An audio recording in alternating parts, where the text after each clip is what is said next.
Hello and welcome to Bioscope MP और आपके साथ मैं हूं पुनीत मिश्रा। हर साल की तरह ये साल भी विदा होने को है। तैयारी 23 के वेलकम की चल रही है, लेकिन यादें याद आ रही हैं 2022 की। वो साल जिसने खिलखिलाने का, मस्ती में डूब जाने का, अमृत काल का जश्न मनाने का और साथ ही गर्व करने का भी मौका दिया। लेकिन राजनीति की चाल के साथ साथ 2022 में हुई कुछ घटनाओं ने हमें आगे के लिए सबक दिया और तैयार भी किया। तो आइए, एमपी के लिए कैसा था साल और क्या रहा बेमिसाल, देखते हैं 2022 के बायोस्कोप के जरिए। साल 2022 जो आध्यात्म और सनातन धर्म ध्वजा को ऊंचा करने में सदैव याद रखा जाएगा। 11 अक्टूबर 2022 को देश के प्रधानमंत्री नरेंद्र मोदी के हाथों महाकाल लोक के पहले चरण को शिवार्पित किया गया और इस आध्यात्मिक, अलौकिक, अद्वितीय और अद्भुत क्षण के साक्षी बने विश्व के 40 राष्ट्र। बनारस कॉरिडोर की तर्ज पर महाकाल लोक तैयार किया गया है, जहां भित्ति चित्र और विशाल प्रतिमाओं के माध्यम से शिव लीलाओं का चित्रण किया गया है। महाकाल लोक को शिवार्पित करने के इस कार्यक्रम में देश के अलग अलग हिस्सों से 700 कलाकारों ने नृत्य, गीत और अभिनय से शिव लीलाओं की प्रस्तुति दी और माहौल को शिवमय कर दिया। योजना के पहले चरण में 350 करोड़ की लागत से भगवान श्री महाकालेश्वर के आंगन में छोटे बड़े रुद्रसागर, हरसिद्धि मंदिर, 4 धाम मंदिर, विक्रम टीला आदि का विकास किया गया है। साथ ही बड़े रुद्रसागर की झील में स्वच्छ पानी भरा गया है। बता दें कि श्री महाकाल लोक के दूसरे चरण में महाराजवाड़ा परिसर का विकास किया जाएगा, जिसमें ऐतिहासिक महाराजवाड़ा भवन का हेरिटेज के रूप में पुनः उपयोग, कुंभ संग्रहालय के रूप में पुराने अवशेषों का समावेश कर महाकाल मंदिर परिसर से एकीकरण किया जाएगा। दूसरे चरण का काम 2023-24 में पूरा होगा।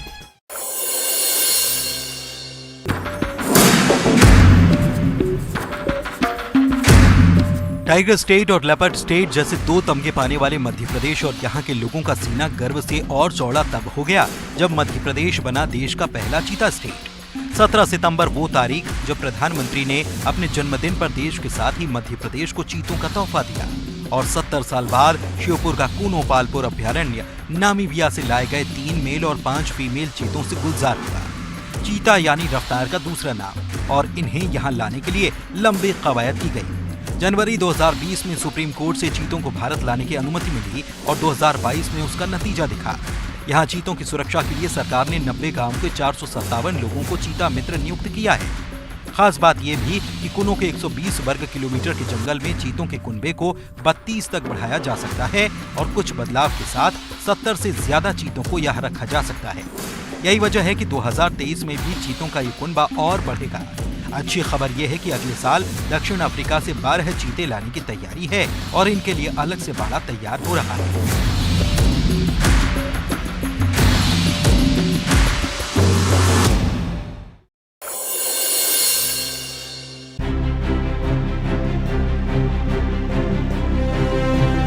परफॉर्मेंस बरकरार रखना आसान नहीं, लेकिन इंदौर ने ये कमाल छठी बार भी किया और सफाई के मामले में देश में फिर से छक्का लगाया। साल 2022 में घोषित किए गए स्वच्छता सर्वेक्षण के नतीजों में इंदौर ने 1 लाख से अधिक आबादी वाले शहरों में सबसे साफ शहर का खिताब फिर हासिल किया और ये शहर भारत के पहले 7 स्टार कचरा मुक्त शहर के रूप में सामने आया। इसके साथ ही सफाई में एक तमगा मध्य प्रदेश को भी मिला। 100 से अधिक शहरी स्थानीय निकायों वाले राज्य में मध्य प्रदेश सबसे स्वच्छ राज्य के रूप में उभरा। सफाई में छक्का मारने के लिए इंदौर ने कई अभिनव प्रयास किए। मसलन इंदौर में रोजाना 1192 टन सूखे और 692 टन गीले कचरे का सुरक्षित निपटान किया गया। इंदौर डस्टबिन फ्री होने की दिशा में बढ़ रहा है। यहाँ के 27 बाजार पूरी तरह प्लास्टिक मुक्त हैं। साथ ही वेस्ट टू वंडर पार्क से रिड्यूस, रिसाइकल और रीयूज को बढ़ावा दिया गया। इतना ही नहीं, इंदौर ने कचरे से 14 करोड़ रुपए की कमाई की। वैसे 2016 में जब स्वच्छता सर्वेक्षण शुरू हुआ तब इंदौर 25वें पायदान पर था, लेकिन शहर ने औरों को भी बता दिया कि ठान लो तो कुछ भी मुमकिन हो सकता है और अब 7वीं बार ये तमगा बनाए रखने के लिए इंदौर खूब मेहनत कर रहा है।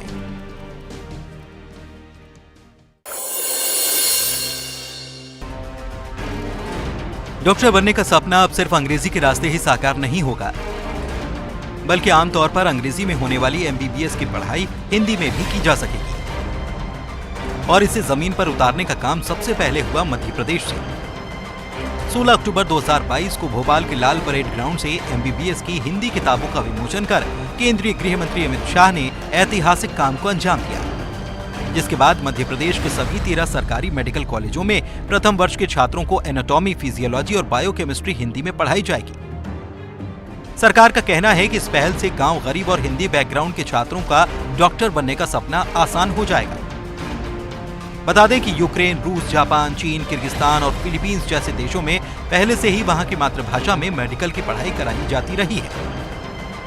अब भारत में भी इसकी शुरुआत मध्य प्रदेश से हो चुकी है। बताया जा रहा है कि नेशनल एजुकेशन प्रोग्राम के तहत ये पहल की गई, जिसका उद्देश्य हर राज्य में छात्र को मातृभाषा में पढ़ाने का अवसर देना है।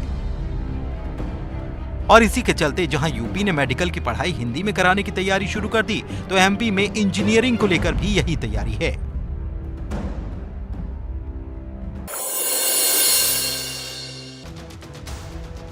मुख्यमंत्री शिवराज सिंह चौहान हर मंच से ये कह रहे हैं कि सरकार अब भोपाल से नहीं चौपाल से चलेगी, क्योंकि शहडोल से 15 नवंबर 2022 को पूरे मध्य प्रदेश के आदिवासियों को जनजातीय गौरव दिवस पर राष्ट्रपति द्रौपदी मुर्मू ने उनका अधिकार प्रदान किया। राज्य सरकार लंबे वक्त से इस काम में लगी थी और इसका ऐलान भी पहले ही कर दिया गया था।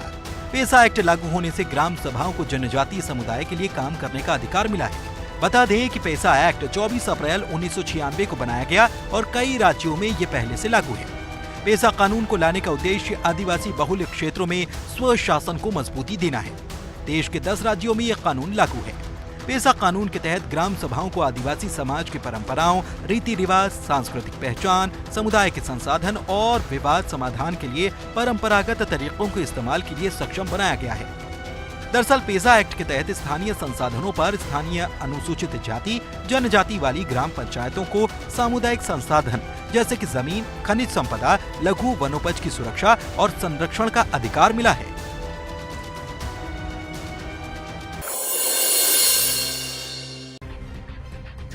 साल 2022 मध्य प्रदेश के साथ साथ मध्य प्रदेश के मुख्यमंत्री यानी कि जनता के फेवरेट मामा जी के लिए भी एक उपलब्धि लेकर आया और मामा यानी कि सीएम शिवराज सिंह चौहान भी एक रिकॉर्ड बनाते नजर आए। मुख्यमंत्री शिवराज सिंह चौहान बीजेपी शासित राज्य में सबसे लंबे समय तक मुख्यमंत्री रहने का गौरव हासिल कर चुके हैं।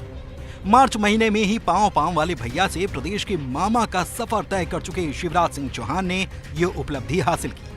इससे पहले ये रिकॉर्ड छत्तीसगढ़ के पूर्व सीएम डॉक्टर रमन सिंह के नाम पर था। बता दें कि इससे पहले रमन सिंह के नाम 15 साल 10 दिन तक बीजेपी के मुख्यमंत्री रहने का रिकॉर्ड था। इतना ही नहीं, मुख्यमंत्री शिवराज सिंह चौहान का सबसे ज्यादा 4 बार मुख्यमंत्री बनने का रिकॉर्ड भी है। वो 23 मार्च 2020 को चौथी बार मध्य प्रदेश के मुख्यमंत्री बने थे। दरअसल 29 नवंबर 2005 को सीएम शिवराज ने पहली बार मध्य प्रदेश के मुख्यमंत्री पद की शपथ ली और वो 5 बार मध्य प्रदेश विधानसभा के सदस्य निर्वाचित हो चुके हैं। और कोई हैरत की बात नहीं, जिस तरीके से शिवराज राजनीति की पिच पर धड़ल्ले से बल्लेबाजी कर रहे हैं, वे अपने ही रिकॉर्ड को 23 के चुनाव के बाद और लंबा कर लें।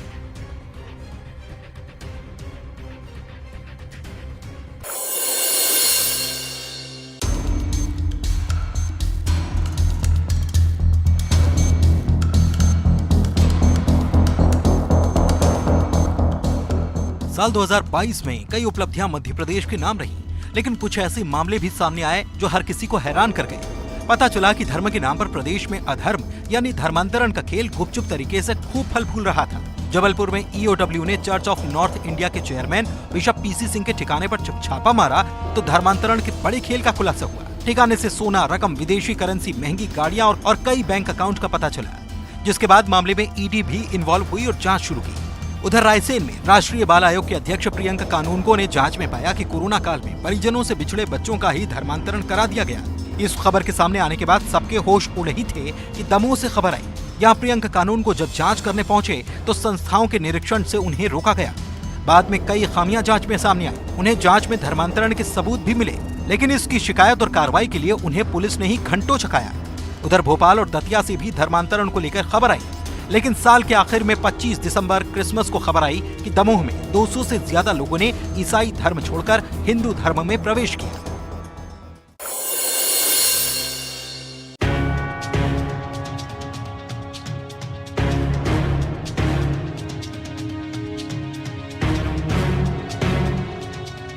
साल 2022 में उमा भारती ने शराबबंदी के जरिए खुद को प्रासंगिक रखने की खूब कोशिश की। साल की शुरुआत में ही दीदी ने शराबबंदी के लिए प्रदेश व्यापी अभियान छेड़ने की बात कही। लेकिन कोरोना का हवाला देकर कार्यक्रम आगे बढ़ा। जनवरी से फरवरी और फिर मार्च मिड में दीदी ने दम दिखाया। भोपाल में शराब दुकान पर पत्थर मारा और मीडिया की सुर्खियां बटोरी, लेकिन सरकार ने मसले पर सधी प्रतिक्रिया देकर मामले को बढ़ने नहीं दिया। इसके बाद उमा भारती ने एक के बाद एक ट्वीट कर सीएम पर ही मीडिया के जरिए बात करने के आरोप मढ़े। लेकिन दूसरी तरफ पहले से सतर्क सरकार ने फिर से चुप रहकर ही हालात संभाले। हालांकि शराबबंदी को लेकर उमा भारती बीच बीच में आवाज बुलंद करती रही और इसी बीच अक्टूबर में अचानक उमा भारती सीएम शिवराज सिंह चौहान के साथ मंच पर नशे के खिलाफ अभियान छेड़ने की आवाज बुलंद करती दिखी। लेकिन कुछ ही दिनों बाद फिर से इसी मुद्दे पर उमा भारती ने कह दिया कि वो नवंबर से जनवरी तक घर छोड़ेंगी और टेंट या पेड़ के नीचे रहकर नशे के खिलाफ मुहिम छेड़ेंगी। लेकिन ये मियाद भी निकलने के बाद उमा दीदी ने अपने आंदोलन की तारीख को फिर से आगे बढ़ा दिया।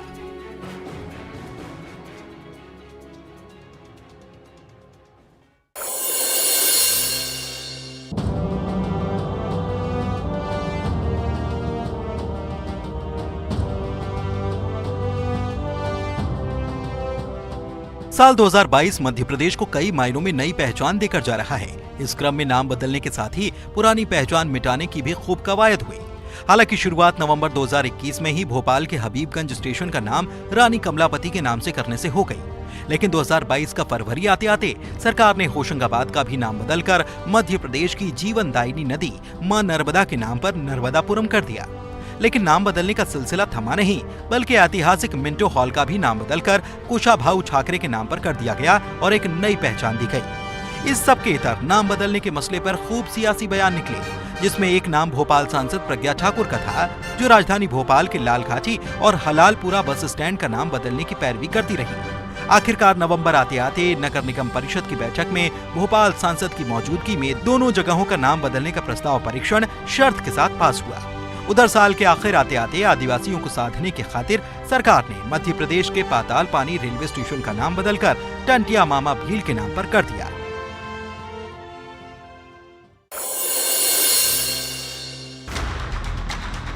साल 2022 की पहली तिमाही में उत्तर प्रदेश विधानसभा चुनाव के नतीजों ने बीजेपी को जबरदस्त कामयाबी दिलाई, तो चर्चा चहुओं और बुलडोजर बाबा की निकली। चर्चा चली तो एमपी में भी बुलडोजर चलना शुरू हो गया। सीएम सख्त हुए, भरे मंच से बदमाशों को नेस्तनाबूद करने या फिर एमपी छोड़ देने के लिए चेतावनी देनी शुरू कर दी। और मध्य प्रदेश में जितने गुंडे और अपराधी हैं वो भी सुन ले, अगर गरीब कमजोर की तरफ हाथ उठा तो मकान खोद के मैदान बना दूंगा मैं। नतीजा ये कि बदमाशों के खिलाफ बुलडोजर हथियार बना। अवैध अतिक्रमण से लेकर हत्या और रेप जैसे संगीन अपराधों को अंजाम देने वालों के खिलाफ बुलडोजर दौड़ पड़ा। कोई जिला ऐसा नहीं था जहां पीले पंजे की धमक महसूस नहीं की गई। विपक्ष ने सरकार की कार्रवाई पर आवाज जरूर बुलंद की, लेकिन बुलडोजर के शोर में ये भी गुमसी नजर आई। हालांकि दिलचस्प पहलू ये भी कि भले ही यूपी फतह के बाद बुलडोजर बाबा से सीख एमपी में ली गई, लेकिन 90 के दशक में पटवा सरकार में मंत्री रहे और पूर्व मुख्यमंत्री दिवंगत बाबूलाल गौर का भी बुलडोजर से अच्छा खासा नाता है। नगरीय विकास मंत्री रहते हुए गौर ने राजधानी में अतिक्रमण के खिलाफ जो मुहिम छेड़ी थी, उससे उनका नाम बुलडोजर मंत्री पड़ गया था।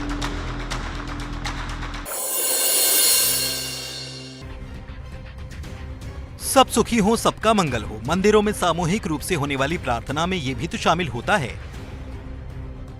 यही नजर आया 8 साल बाद मध्य प्रदेश में हुए निकाय के चुनाव में, जहां सबका भला हुआ। साल 2014 के बाद कोरोना, लेट लतीफी और कानूनी अड़चनों से निपटकर 2022 में 2 चरणों में निकाय का निर्वाचन हुआ, जिसके नतीजों ने सबको खुश किया। 16 नगर निगमों में से 5 निगम में मेयर पद पर जीत दर्ज कर कांग्रेस ने इसे अपनी जीत और बीजेपी की हार बताया, क्योंकि 2014 में सभी निगमों में बीजेपी ही काबिज थी। वहीं निर्दलियों के साथ ही आम आदमी पार्टी ने भी सिंगरौली नगर निगम में मेयर पद पर कब्जा कर निकाय में खाता खोला। उधर ओवैसी की पार्टी AIMIM ने भी कुछ पार्षदों को जिताकर मौजूदगी दर्ज कराई। लेकिन 16 में से सिर्फ 9 निगमों में मेयर पद जीत सकी बीजेपी ने नतीजों पर जोरदार जश्न मनाया। कारण था छोटे शहरों और कस्बों में बीजेपी की लोकप्रियता में इजाफा। पिछले चुनाव में 65% के मुकाबले नगर परिषद में बीजेपी का सक्सेस रेट 75% रहा, जबकि कांग्रेस का 18%। हालांकि विंध्य से रीवा, ग्वालियर चंबल में ग्वालियर और मुरैना जैसे बड़े शहर बीजेपी गंवा बैठी, तो मालवा निमाड़ के उज्जैन, बुरहानपुर जैसे शहरों में जैसे तैसे जीत दर्ज कर पाई।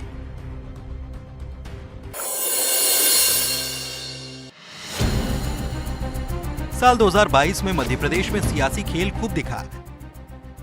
वैसे तो विपक्ष के निशाने पर सरकार होती है, लेकिन साल की शुरुआत से ही बीजेपी और गृह मंत्री के निशाने पर कमलनाथ रहे। सवाल उठता रहा दो जिम्मेदारियों का। कमलनाथ पीसीसी चीफ के साथ नेता प्रतिपक्ष भी बने हुए थे और इसी पर बीजेपी के साथ ही कांग्रेस में भी भीतर सवाल उठे। बीजेपी तो बार बार कमलनाथ के नेता प्रतिपक्ष रहने के बावजूद सदन की कार्यवाही में उनकी कम मौजूदगी को लेकर सवाल दागती रही। लेकिन इसी बीच अप्रैल बीते प्रदेश कांग्रेस में बदलाव की हवा दिल्ली से चली और वो घड़ी आ गई जब कांग्रेस के राष्ट्रीय महासचिव केसी वेणुगोपाल की तरफ से लेटर जारी कर इस बात की जानकारी दी गई कि डॉक्टर गोविंद सिंह मध्य प्रदेश के नए नेता प्रतिपक्ष होंगे, यानी कमलनाथ केवल प्रदेश अध्यक्ष की जिम्मेदारी निभाएंगे। खास बात यह कि इसके अगले महीने ही राजस्थान के उदयपुर में हुए चिंतन शिविर में लिए गए अहम फैसलों में एक फैसला एक व्यक्ति एक पद को लेकर भी हुआ। वैसे नेता प्रतिपक्ष का पद छोड़ने को लेकर कमलनाथ खुद ये कहते रहे कि वो 2 महीने पहले से पार्टी आला कमान से इसके लिए गुजारिश कर रहे थे ताकि एक पद पर रहते हुए वो 2023 के चुनाव की तैयारी कर पाएं।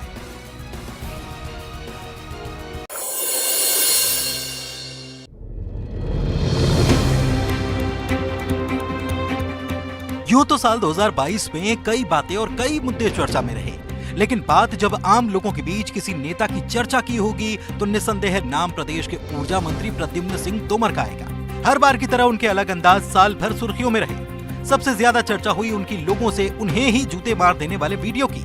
चर्चा बनी कि कौन नेता ऐसा कह देता है और वो भी भरी भीड़ में। अगर आप लोग ये असंतुष्ट हैं, कहेंगे मैं रिजाइन करके बाहर हो जाऊंगा। आपको मुझ पे जूते मारने हैं, जूते मारिए, पर मैं वो ही काम करूंगा जिसमें आने वाली पीढ़ी और ग्वालियर का भला होगा। इतना ही नहीं, सूबे में खराब सड़क का मुद्दा जब बना तो मंत्री जी ने अपने इलाके की सड़क न बनने तक चप्पल छोड़ने का फैसला कर दिया। हालांकि बीच में 1-2 बार उनका चप्पल पहने हुए वीडियो आया, लेकिन मंत्री का जुदा अंदाज फिर भी जारी रहा। मंत्री कभी रिश्तेदारों और दोस्तों के याद शादी में डांस करते दिखे तो कभी लोगों को आशियाना बनाने का भरोसा देने के साथ ही दंडवत प्रणाम करते भी। और तो और साल की शुरुआत में ही एक बच्चे को भैंस की रस्सी पकड़ते देख उन्होंने वो रस्सी खुद थामी और बच्चे और भैंस दोनों को घर तक पहुंचाया। हालांकि अच्छा ये भी हुआ कि साल के आखिर में मंत्री जी ने पूरे 66 दिन के बाद सड़क बनने पर फिर से चप्पल पहन ली।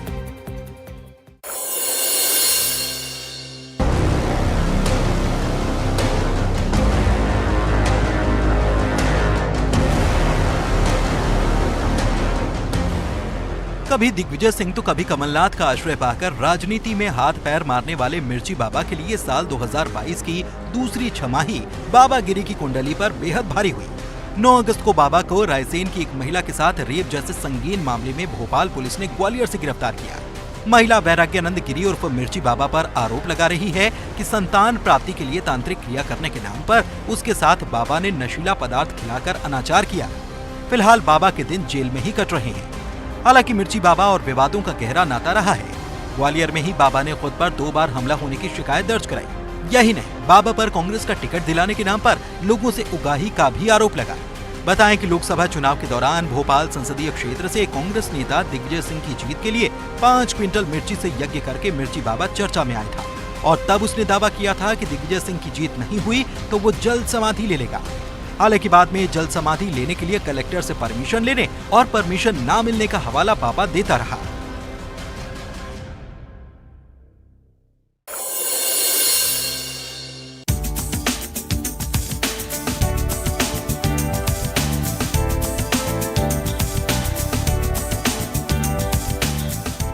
छब्बीस जून 2022 का दिन मध्य प्रदेश के खेल इतिहास में हमेशा के लिए स्वर्ण अक्षरों में दर्ज हो गया।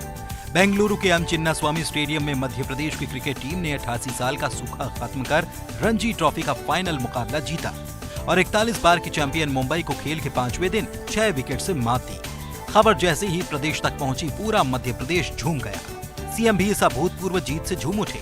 खास बात यह भी कि मध्य प्रदेश की टीम ने तब ये जीत हासिल की जब टीम के कई अनुभवी खिलाड़ी टीम में नहीं थे। वेंकटेश अय्यर और आवेश खान भारतीय टीम में चुने जाने के कारण एमपी रणजी टीम में शामिल नहीं हो पाए। दोनों खिलाड़ियों के अलावा ईश्वर पांडे और कुलदीप सेन भी चोटिल थे। स्टार खिलाड़ियों की गैर मौजूदगी में भी कोच पंडित के युवा खिलाड़ियों ने एमपी को चैंपियन बना दिया। फाइनल मुकाबले में नर्मदापुरम के बल्लेबाज यश दुबे ने शानदार 133 रनों की पारी खेली। बता दें कि 23 साल पहले भी टीम मध्य प्रदेश रणजी के फाइनल तक पहुंची थी, लेकिन तब उसे निराशा हाथ लगी थी।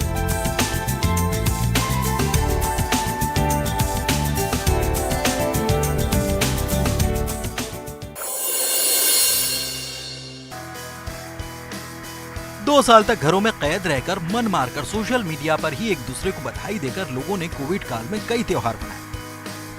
लेकिन साल 2022 आया नई उमंग, नया उत्साह और नया उल्लास लेकर। होली पर तो लोगों ने खूब रंग खेला ही, लेकिन असली रंग रंग पंचमी को इंदौर में नजर आया। जब 2 सालों के सूखे के बाद लाखों की तादाद में इंदौर की जनता विश्व प्रसिद्ध गेर में शामिल हुई और खूब रंग गुलाल उड़ाए। बता दें कि इंदौर की गेर को यूनेस्को की वर्ल्ड हेरिटेज लिस्ट में शामिल करने की भी कोशिश जारी है। वैसे इंदौर में गेर की परंपरा का इतिहास 300 साल पुराना माना जाता है। ये परंपरा होलकर वंश की मानी जाती है और तब राजघराने के लोग रंग पंचमी पर बैलगाड़ियों में फूलों और हर्बल चीजों से तैयार रंग और गुलाल को रखकर निकल पड़ते और जो भी रास्ते में मिलता उनको प्यार से रंग लगाते। लोग भी पिचकारियों से रंग भरकर उन पर फेंकते। बताते हैं कि गेर की परंपरा कभी नहीं रुकी थी। यहाँ तक कि आपातकाल तक में भी आयोजकों ने आपसी तालमेल के साथ गेर का आयोजन किया था, लेकिन कोरोना की वजह से गेर का सिलसिला 2 साल तक टूटा रहा, जो 2022 में फिर उसी जोश और उल्लास के साथ शुरू भी हुआ। तो बेला है विदाई की। यकीनन वक्त नहीं लौटता, लेकिन सबक जरूर देता है, ताकि इससे सीखकर हम और मेहनत करें, नए कीर्तिमान गढ़ें। इसीलिए हम कह रहे हैं, जो बीत गया वो दौर नहीं आएगा, लेकिन आगे के लिए बीता वक्त सबक जरूर दे जाएगा। और करना है मेहनत, छूना है आसमां। यकीन रखिए, अपना मध्य प्रदेश नए साल में नए कीर्तिमान बनाएगा। इसी के साथ नए साल की आप सभी को अग्रिम शुभकामनाएं। नमस्कार।